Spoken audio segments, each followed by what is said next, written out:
오늘 본문에 있는 내용을 따라서 선을 심는 자의 행복이라고 하는 말씀으로 하나님의 말씀을 생각해 보기를, 하나님의 뜻을 헤아리는 가운데 하나님의 은혜가 더욱더 충만할 수 있기를 주님의 이름으로 축원합니다.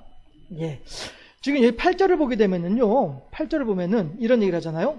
자기의 육체를 위하여 심는 자는 육체로부터 썩어질 것을 거두고 성령을 위하여 심는 자는 성령으로부터 영생을 거두리라. 이렇게 돼 있잖아요. 그러니까, 우리들이 심는 것은 선을 심어야 되겠다라고 하는 것입니다.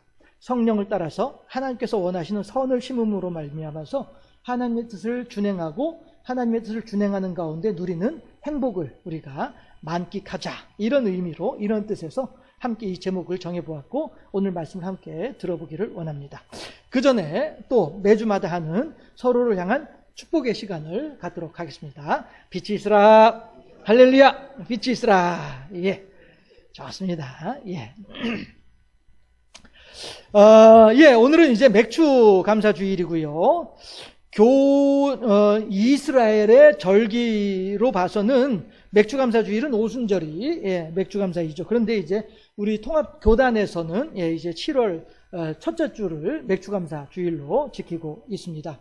그렇게 하고 또 추수감사는 기왕에 이제 말씀을 드리면은 추수감사는 전통적으로는 11월 셋째 주가 추수감사였었죠. 그랬는데 그것은 이제 미국의 교회력을 따라서 하다 보니 11월 셋째 주가 추수감사로 지켜왔었는데 우리 교단에서 지금 제가 이제 자주 이런 말씀 드렸습니다만은 대략 한 10년쯤 전이었던 것 같아요. 우리 교단에서 어떻게 결의를 했냐 하면 추수감사 주일은 교회에 맞추어서 교회가 자율적으로 절기를 지키는 것으로 하자. 이렇게 우리 교단에서는 그 결의를 했어요. 왜냐하면 11월 셋째 주면은 추수 다 끝나고 이제 겨울 들어갈 때인데 그때 무슨 추수감사냐라고 하는 그런 얘기들도 있고 해서 연구를 해보니 이 11월 셋째 주 추수감사는 미국의 전통을 따르는 것이다. 그럼 이제 우리는 한국의 전통을 따라서 한국 교회에서 알아서 추수감사를 하도록 하자. 이렇게 이제 바뀌게 된 것이죠. 어쨌든 오늘은 그 가운데 맥주감사를 즐거워 하나님께 영광 돌려드리는 그러한 날입니다. 그러면요, 맥주감사가 무엇이냐라고 하는 것을 우리가 다시 한번 좀 더 생각을 해볼 필요가 있을 것 같아요. 우선 그 아래쪽에 보면은 티슈리월이 있죠. 우리로 하면 이제 티슈리월은 그 이스라엘 사람들이 부르는 달 이름으로 티슈리월이에요. 우리들도 왜 우리가 12월 하면은 섣달이잖아요. 그렇죠? 12월이 섣달 맞나요? 동지, 섣달. 12월이 섣달 맞죠?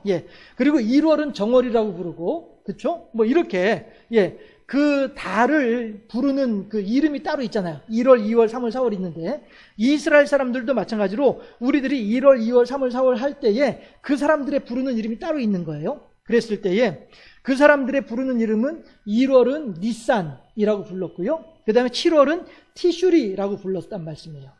그래서 니산월, 니산 14일이면은 6월절이에요. 이 애굽 사람들이 애굽에서 이스라엘 사람들이 애굽에서 나온 날을 기념하는 6월절이고 그 다음 날이 무교절이에요. 그래서 그 다음 날부터 시작되는 무교절이 일주일 동안 진행된단 말이에요. 7일 동안. 그러면은 그 7일 무교절 기간 중에 반드시 하루는 안식일이 있을 것 아니에요. 그렇죠? 어차피 안식일은 7일마다 한 번씩 돌아오는 게 안식일이니까 해서 무교절 7일 중에 안식일이 있는데 그 안식일을 지나고 다음 날이 안식 후 첫날이 초실절이에요. 그래서 6월절이나 무교절은 항상 똑같은 날인데 초실절은 왔다 갔다 해요. 그래서 예수님께서 십자가에 달리실 때에는 금토일 우리나라로 봤을 때에 금토일이에요. 해서 물론 그 사람들은 토요일이 안식일이죠.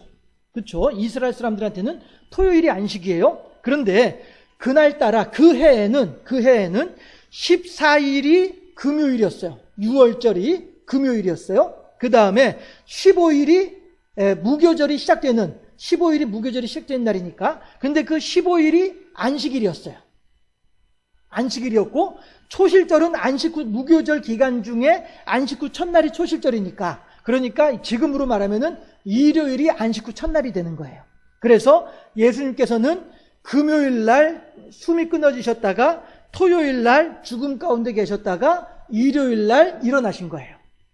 예. 그래서 유대인들은 지금도 율법을 따라서 토요일을 안식일로 지키고 있지만 우리들은 부활하신 예수님을 기념하면서 일요일에 집회를 하고 있는 거예요. 유대인들은 토요일에 집회를 하고 있지만 우리들은 예수님께서 부활하신 것을 기념하고 즐거워하면서 일요일 날, 예수님께서 부활하신 일요일 날 집회를 하고 있는 것이죠.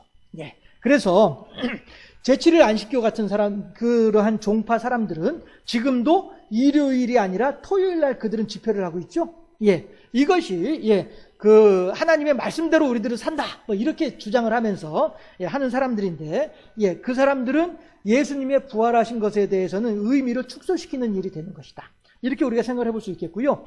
해서 전에도 제가 이스라엘 7대 절기 할 때 요 앞에서 이제 이거 칠판 갖다 놓고서 할 때에도 그런 내용을 말씀을 드렸습니다만은, 6월절, 무교절, 초실절이 한 달에 1월에 니산월에 몰려 있어요.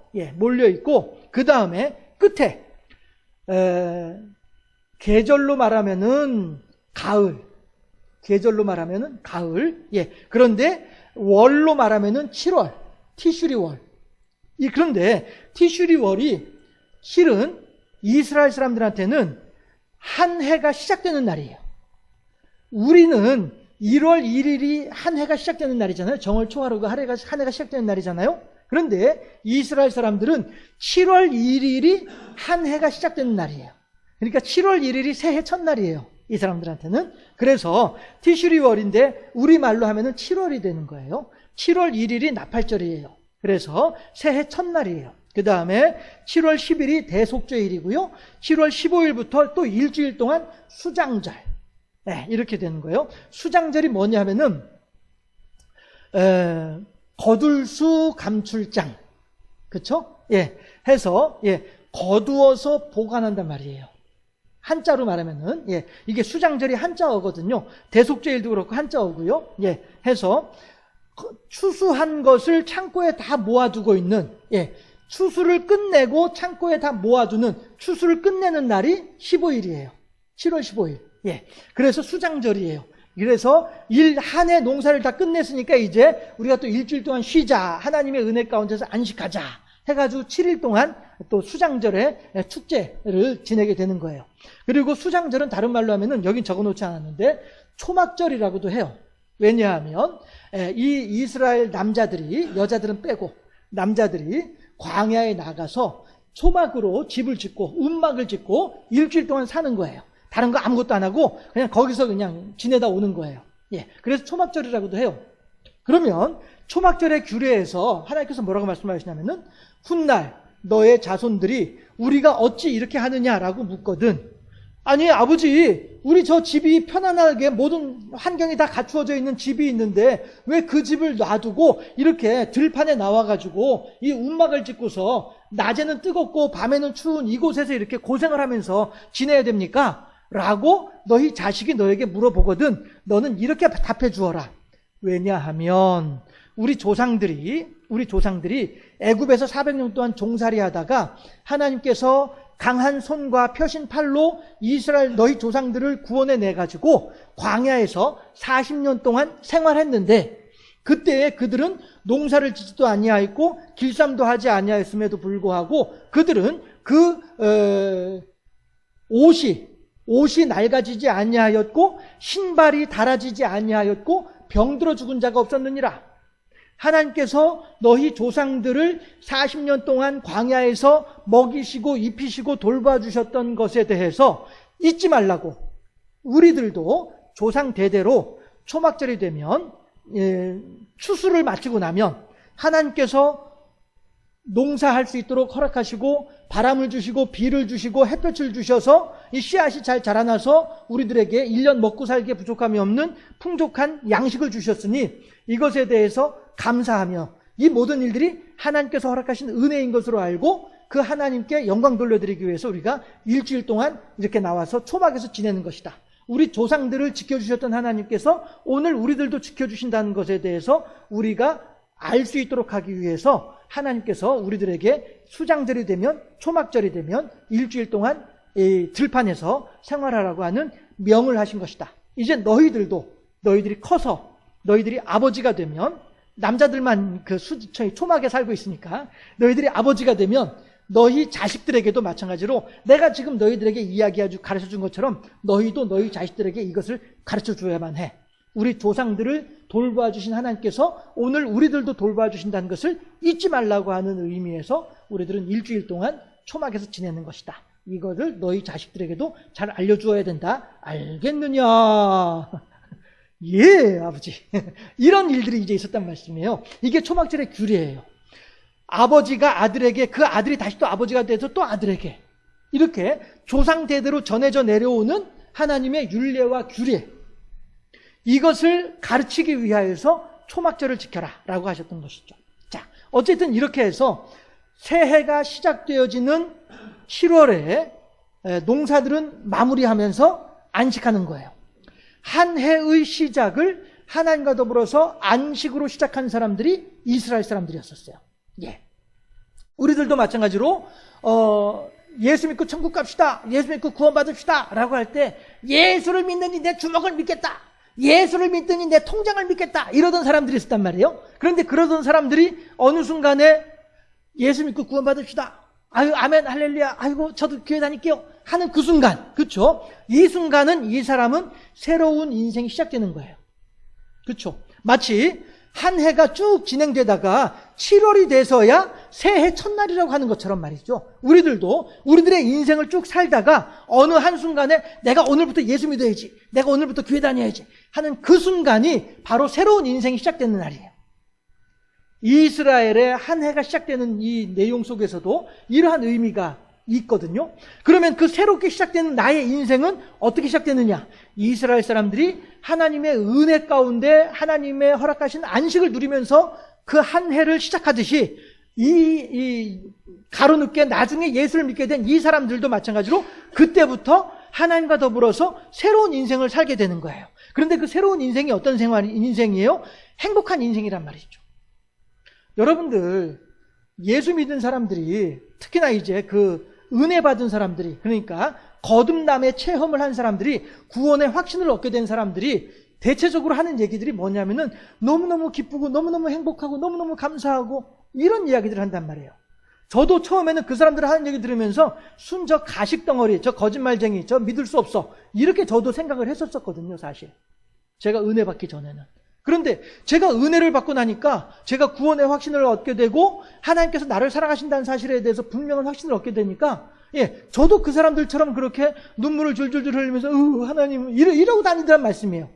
저는 몰랐을 때는, 은혜를 받기 전에는 저 거짓말쟁이, 저 그런 척하는 사람, 이렇게만 생각을 했었는데 제가 겪어보니까 그게 다르더라라고 하는 거예요. 여러분들도 마찬가지잖아요. 예, 이 티슈리월부터 이스라엘 사람들은 새해를 시작하면서 하나님의 은혜 가운데, 하나님의 허락하신 안식 가운데, 다시 말해서 행복하게 하나님과 더불어서 주와 같이 길 가는 것 즐거운 일 아닌가, 예, 즐거운 인생을 시작하는 것이 이 믿는 사람들의 삶의 모습이란 것이죠.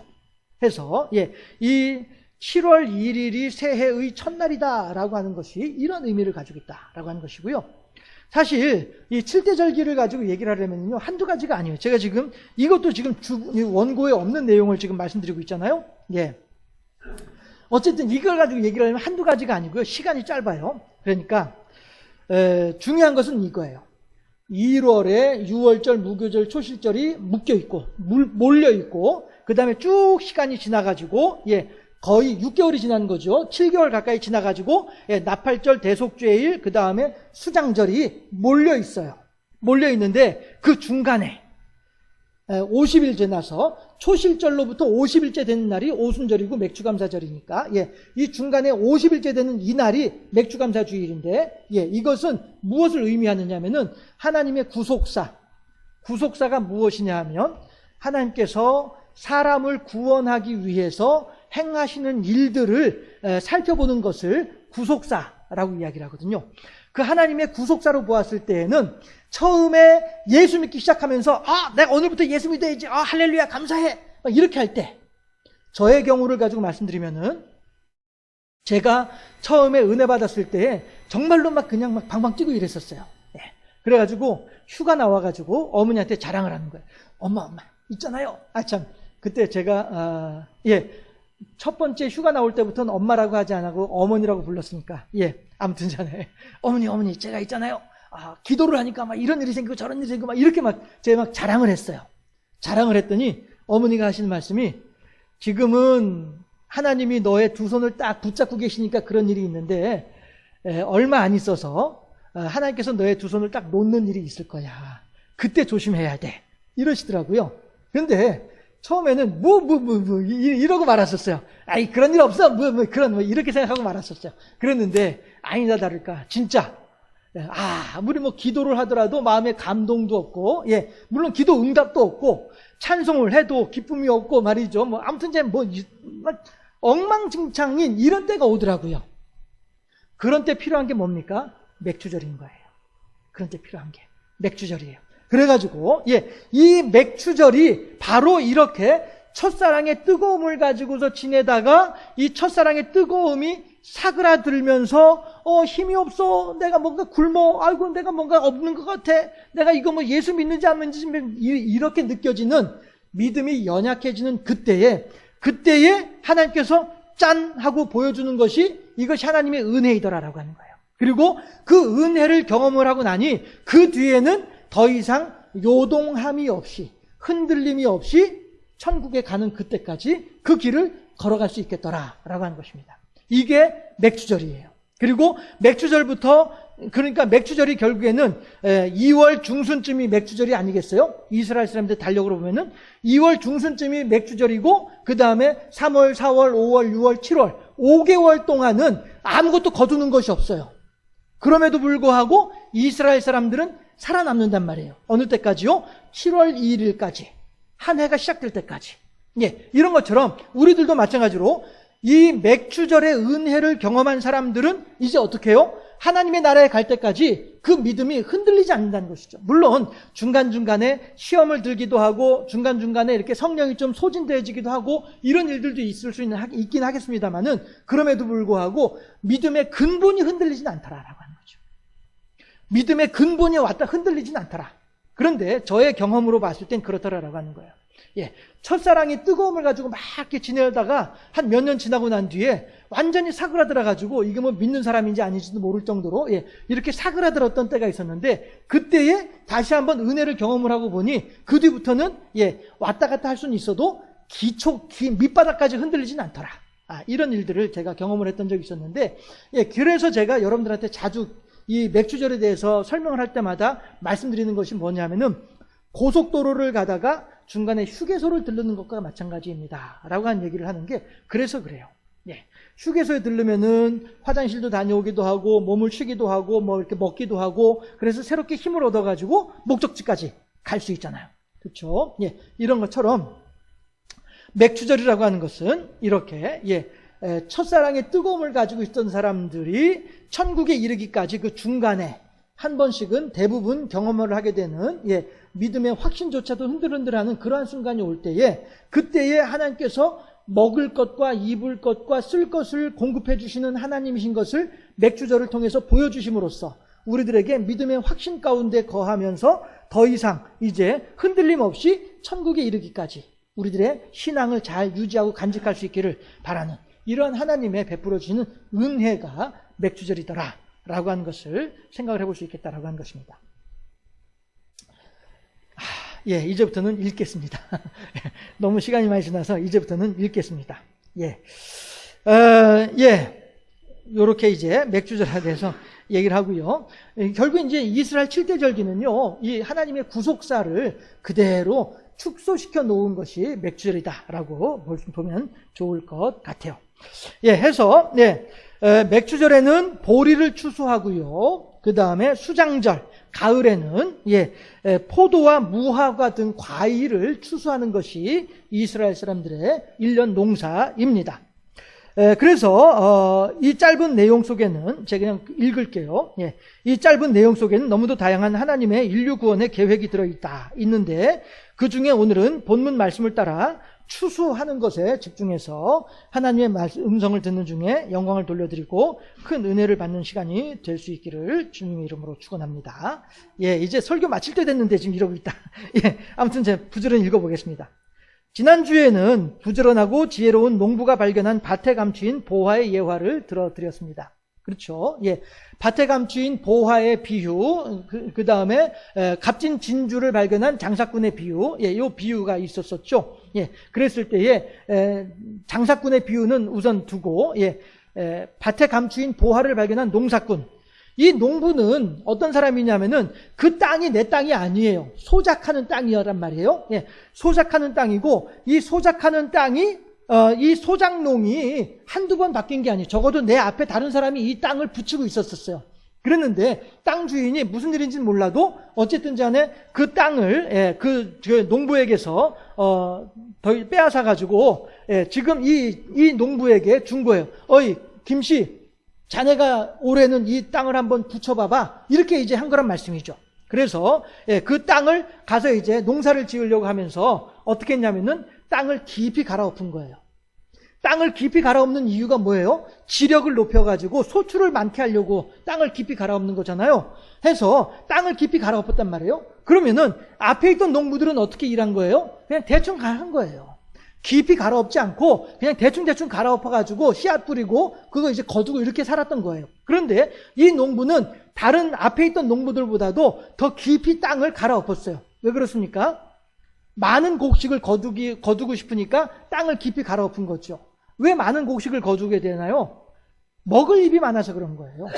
내가 부자가 되려고 땅을 깊이 갈아엎는 것도 있을 수 있겠지만은 그보다 더 중요한 것은 먹을 입이 많기 때문에 집안 식구들이 많다 보니까 식구들을 위해서는 더욱더 많은 곡식이 필요한 거예요. 많은 곡식을 필요로 하니까 땅을 더 깊이 갈아엎었던 것이죠.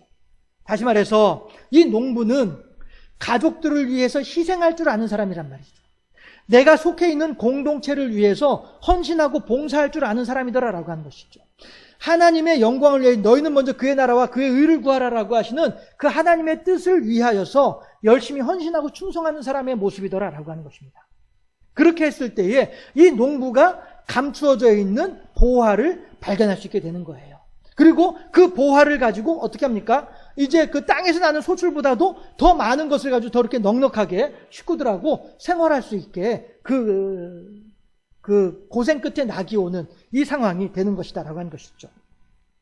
그래서 이 농부는 이렇게 생각해 보면은 땅을 깊이 갈아엎는 농부의 마음은 온 유대와 사마리아와 땅끝까지 이르러 나의 증인이 될 것이다 라고 하셨던 예수님의 마음하고 맞닿아 있는 거예요. 예수님도 그렇게 온 유대와 사마리아 땅끝까지 이르러서 나의 증인이 될 것이다 라고 말씀을 하실 때 그 말씀은 무슨 얘기예요? 너희들이 그런 삶을 살아야 돼 라고 우리들에게 당부하시는 거잖아요. 그렇게 많은 사람들에게 저 멀리까지 가서 많은 사람들에게 예수님의 증인으로서 예수님이 살아나셨고 부활하셨고 그 다음에 예수님께서 승천하셨으며 다시 오실 것이다 라고 한 것에 대해서 그 예수님이 우리들의 모든 죄를 위해서 십자가에 달려 돌아가셨다. 그리고 부활하심으로 우리들의 죄를 사해 주셨다. 이 사실에 대해서 증인, 사람들한테 나 그거 분명히 봤어, 그거 사실이야 라고 사람들한테 알려주는 역할. 그렇게 함으로써 정말이야? 그럼 나도 한번 예수 믿어볼까? 이렇게까지 할 수 있도록. 이것이 예수님의 우리들을 향한 마음이거든요.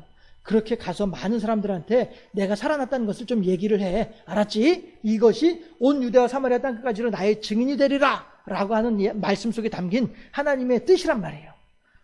결국에는 밭을 깊이 갈아엎는 농부의 마음은 예수님의 그 마음을 알아서 실천하고자 하는 마음하고 같은 마음이다 라고 하는 거예요.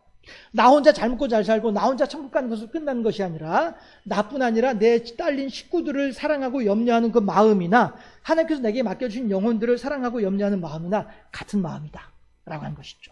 그랬을 때에 우리들도 마찬가지로 부지런한 농부, 성실한 농부, 지혜로운 농부가 되어져서 우리들에게 허락되어진 우리들의 밭을 더욱더 깊이 갈아엎을 수 있는, 열심히 성실하게 하나님을 위해서 헌신하고 충성할 수 있는 이 마음가짐이 필요하다라고 하는 것이죠. 왜냐하면 하나님은 누구든지 예수님을 믿기만 하면 구원을 받을 것이라고 하셨기 때문입니다. 누구라도 구별함이 없이 구원의 은총을 받기를 바라신 하나님의 마음이 예수님의 농부의 비유에 잘 담겨 있습니다. 그러므로 우리들도 마찬가지로 한 사람이라도 많은 사람들이 구원의 은혜를 덧입힐 수 있도록 그들을 더욱더 열심히 밭을 갈아야 되겠다라고 하는 것이죠.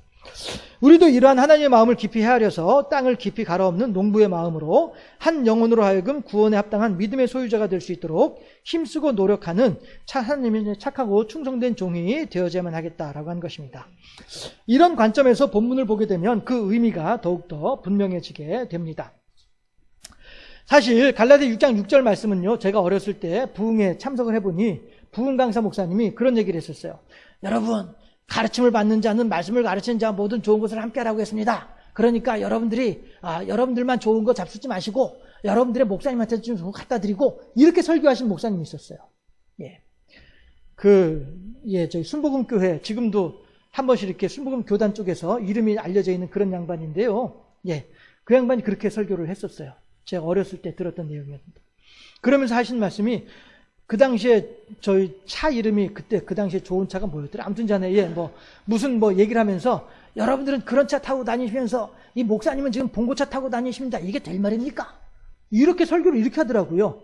모든 좋은 것을 함께 하라고 했는데 당신들은 좋은 차 타면서 목사님한테 봉고차 타게 하면 됩니까? 이러면서 그렇게 설교했던 분이 있었어요. 그런데 저는 그 말을 들으면서도 이 본문 내용이 그런 내용인가? 이런 생각을 했었거든요. 그런데 그래요. 그분은 요 한 구절만 가지고 설교 생각을 하다 보니까 그렇게 설교가 나올 수밖에 없는 거예요. 그러나 성경을 한 구절만 가지고 성경을 해석을 하면 안 될 일이고, 앞뒤에 있는 내용들하고 같이 봐야 될 내용, 같이 봐야 이 구절의 의미가 더욱더 정확해지는 것이죠. 그래서 제가 이제 원고에 이렇게 써놨어요. 6절 모든 좋은 것을 함께 하라는 말씀은 어떤 사람은 주의 종을 잘 섬기라는 의미로 설계한 경우도 있으나, 제가 이제 그런 설교를 들은 적이 있었으니까요. 10절까지의 내용을 함께 보면 가르치는 자의 의도를 잘 알아서 그에 합당하게 행하라는 의미가 더욱더 정확합니다. 제가 그렇게 적어놨어요. 왜냐하면 7절부터 10절까지 내용들이 다 6절의 의미를 보충 설명하고 있는 내용들이거든요. 그런데 보세요. 제가 이제 그 내용들을 한번 설명을 해볼게요. 다시 말해서 하나님의 뜻이 무엇인지 잘 헤아려서 그에 순종하라는 의미인 것입니다. 7절 말씀을 보면요, 스스로 속이지 말라. 하나님은 업신여김을 받지 아니하시나니 사람이 무엇으로 심든지 그대로 거두리라 라고 하잖아요. 그렇죠? 해서 8절에서 자기 육체를 위해서 심는 자는 육체를 거둘 것이고 성령으로 심는 자는 성령의 열매를 거둘 것이다 라고 한단 말이에요. 그러니 7절에서 내가 육체를 심으면서 하나님을 향하여서 성령을 심는 것처럼 그렇게 스스로를 속이지 말라고 하는 거예요. 하나님에서 감출 것이 없고 하나님에서 속일 것이 없다. 모든 것이 다 드러나게 돼 있다 라고 하는 것이죠. 그래서 8절은 7절 내용을 추가로 설명하는 구절입니다. 그래서 이제 8절이 7절 말씀을 추가로 설명한 내용이고요. 9절을 보면은요, 이 갈라디아 6장 9절 말씀은 제가 안양에 있는 교회에 교육전도사로 있을 때에 그 목사님이 이 붓글씨를 잘 쓰셨어요. 휘호라고 하죠. 글씨를 잘 쓰셨어요. 그래가지고 이 어른이 이제 이 갈라디아 6장 9절 말씀을 써가지고 우리들이 이제 그 교육자 회의하는 테이블 밑에다가, 유리 밑에다가 딱 갖다 이제 놓고 이렇게 해서 가지고 제가 그때 그걸 보면서 참 많이 이렇게 암송하고 이렇게 했던 구절이 6장 9절 말씀이에요. 함께 6장 9절 말씀 함께 합독해 보도록 할까요? 우리가 선을 행하되 낙심하지 말지니 포기하지 아니하면 때가 이름에 거두리라 라고 한단 말이에요. 농부가, 그렇죠? 농부가 밭에 씨를 뿌릴 때에 나지 아니할까 슬퍼하며 심히 아닌데 아무튼 그렇게 한다 할지라도 나중 예수께서 기쁨으로 단을 거두게 해주실 것이다 라고 하는 말씀이 있잖아요. 그런 것처럼 갈라디아 6장 9절도 마찬가지인 거예요. 우리가 선을 행하되 낙심하지 말지니, 이 끝이 어떻게 있을지, 내가 아무리 그 사람을 위해서 기도를 해도 그 사람이 기도를 듣는 것 같지가 않아, 기도 응답되는 것 같지가 않아 생각하면서 낙심한단 말이에요. 그런데 선을 행하되 낙심하지 말라는 거예요. 낙심하지 아니하고 끊임없이 쉬지 않고 계속해서 그를 위해서 기도를 하게 되면, 낙심하지 말지니 피곤하지 아니하면, 낙심하는 것이나 피곤하는 것이나 다 마찬가지로 뭐예요? 중간에 포기하는 것이죠. 나 이제 그만할래. 나 이제 지쳤어. 나 이제 그만 못해. 이렇게 우리들이 포기하게 되면 아무것도 아니란 말이에요. 농부가 밭에 씨를 뿌리려고 하다가 아이고 너무 가물었어. 씨 안 뿌릴래. 안 뿌리게 되면은 열매가 없는 거예요. 그렇죠? 그러나 뿌리게 되면은 아무리 가물었어도 믿음을 가지고 기대를 가지고 뿌리게 되면 언젠가는 거기서 하다못해 단 한 톨 두 톨이라도 아무튼 이제 거둘 수 있잖아요. 그렇죠? 그런데 중간에 뿌리러 갈까? 안 뿌릴래 하면은 그나마도 없는 거란 말이에요. 해서 낙심하지 말지니 피곤하지 아니하면 끊임없이 하나님의 뜻을 기대하면서 기도를 하다 보면 피곤하지 아니하면 낙심하지 않고 피곤하지 아니하면 때가 이름에 하나님의 정해놓은 때가 이름에 하나님의 가장 적당한 때에 가장 적합한 방법으로 역사하신 하나님, 그 하나님의 때가 이르렀을 때에는 어떻게 해요? 거두게 될 것이다. 기쁨으로 단을 거두리로다 하는 것처럼 거두게 될 것이다 라고 하는 구절이 6장 9절 말씀이거든요. 우리가 선을 행하되 낙심하지 말지니 피곤하지 아니하면 때가 이름에 거두리라. 이 말씀이 우리들에게 그래요, 하나님 내가 오늘 무엇을 심었는지를 알 수 있게 해주는 것이다 라고 하는 것이죠. 10절에서 마찬가지로 그러므로 있는 기회 있는 대로 모든 이에게 착한 일을 하되 더욱 믿음의 가정들에게 할지니라. 결국에는 여기서 말하는 착한 일이나 6절에서 모든 좋은 것을 함께하는 것이나 그 다음에 7절에서 무엇을 심든지 그대로 거둘 것이다 라고 하는 말씀이나 그렇죠? 다 우리들이 하나님을 향하여서 우리들의 믿음을 심고 하나님을 향하여서 우리들의 기도를 심고 하나님을 향하여서 충성과 헌신을 심고 우리들이 하나님의 영광을 위하여서 우리들의 마음을 심을 때에 그렇게 할 때에 하나님께서는 때가 되어졌을 때에 하나님의 풍성한 열매로 우리들에게 허락하실 것이다. 자기의 8절, 자기의 육체를 위하여 심는 자는 육체로부터 썩어질 것을 거두고 성령을 위하여 심는 자는 성령으로부터 영생을 거두리로다. 할렐루야. 우리들이 이렇게 우리들이 심는 것을 무엇을 심어야 되겠느냐라고 하는 거예요. 지혜롭고 부지런하고 성실한 이 농부는 가족들을 위하여서 땀을 그 땅에 심었어요. 땅을 더 깊이 갈아엎으려면은 그만큼 힘이 들어가야 되잖아요. 힘이 들어가다 보면 땀이 흐르는 것 아닙니까? 이 농부는 그 땅에 본인의 땀을 심었어요. 그랬더니 값진 보화라고 하는 열매를 거두게 되는 거예요. 우리들도 마찬가지로 믿음의 밭에 우리들의 하나님을 향한 열심과 하나님을 향한 충성과 헌신과 하나님의 영광을 우리가 심게 되면 우리 또한 마찬가지로 성령을 따라서 영생의 선물을 열매를 거두게 될 것이다 라고 하는 사실입니다. 따라서 우리들도 그렇게 우리들에게 주어져 있는 우리들의 사명을 따라서 우리들의 영적인 밭을 열심히 갈아엎고 부지런히 갈아엎음으로 말미암아 하나님께 영광이요 하나님의 은혜를 충만히 받아서 하나님의 때가 이르렀을 때에 성령으로 말미암는 영생의 열매를 거두는 저희 복된 인생을 살아가는 우리 모두가 되어질 수 있기를 주님의 이름으로 축원합니다. 기도하겠습니다.